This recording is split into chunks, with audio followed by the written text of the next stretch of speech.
Hello Internet, and welcome back to my series of film reviews. Last time we covered Mission Impossible Dead Reckoning Part 1, and today we're going to be looking at the latest entry in the DC Universe, after the abysmal performances of Shazam! Fury of the Gods and The Flash in the box office, and that is none other than Blue Beetle. Going into this movie, I knew absolutely nothing about the Blue Beetle, but I know some people out there who are familiar with this character. Apparently there are 3 Blue Beetles. This movie focuses on the third one, Jaime Reyes, played by Xolo Maridueña. We also have appearances from George Lopez as Jaime's uncle, and Susan Sarandon as a businesswoman hell-bent on getting her hands on the Scarab. The Scarab is an alien relic that chooses a symbiotic host, kinda like Venom, but less fucked up. The Scarab gives the host a powerful exoskeleton armor, thus turning Jaime Reyes into the Blue Beetle. This movie was originally going to be an HBO Max original movie, but they later opted to have it released theatrically, and boy was that the best decision they've made, because the story of the Blue Beetle was meant to be seen on the big screen. This film is part of the DCEU, but according to James Gunn, the king of DC Entertainment, Xolo Maridueña's portrayal of the Blue Beetle will be the first DCU character.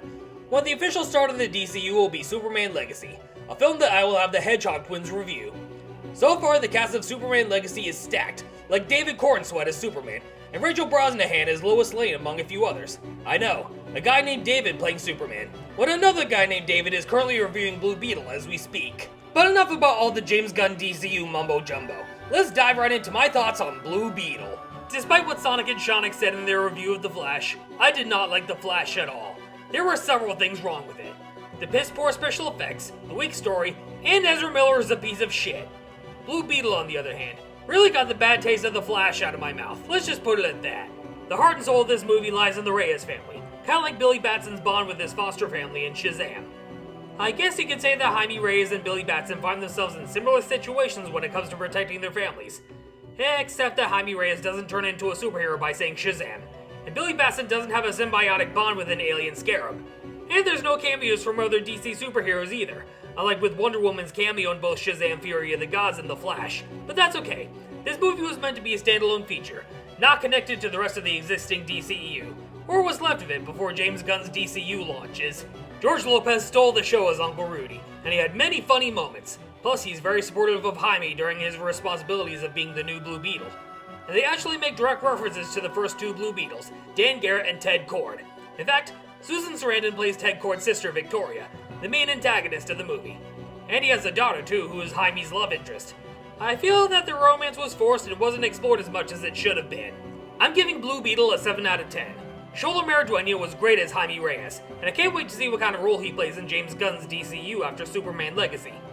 Everyone else was great, and the family dynamic is what sold this movie for me, just like Shazam before it. In fact, I feel that Blue Beetle and Shazam are somewhat of the same movie.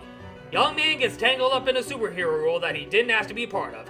There's a big baddie out there who wants their powers. They have family who help them out no matter what, and there's a big bad corporate company that the bad guy works for. Now, while Shazam and Blue Beetle are somewhat similar, they are not the same characters, nor do they have the same abilities. I just wanted to compare the family dynamic in this movie to what we got in Shazam. There's plenty of humor in between exciting action that doesn't overstay its welcome, unlike a good majority of the post-Endgame MCU. The future of DC movies looks bright after the abysmal performances of Black Adam, Shazam! Fury of the Gods, and The Flash combined, and we have Blue Beetle to thank for that. Stay tuned for my upcoming review of 2019's The Lion King coming soon, as well as Sonic and Shonik's review of Indiana Jones and the Staff of Kings. And of course their next film review, The Marvels. As for these kinds of film reviews where it's just me giving my thoughts, I've already got a few in mind. Throughout the month of September, I'm going to be mainly focusing on live-action Disney remakes like The Lion King, Lady and the Tramp, Beauty and the Beast, and Mulan to name a few. As well as Detective Pikachu to get ready for Detective Pikachu Returns on the Nintendo Switch. And later in November, I'm going to do the Hunger Games prequel movie, The Ballad of Songbirds and Snakes. And this coming winter and spring, we'll tackle the Ghostbusters movies and the remaining Mission Impossible movies. Until then, I'll see you all next time.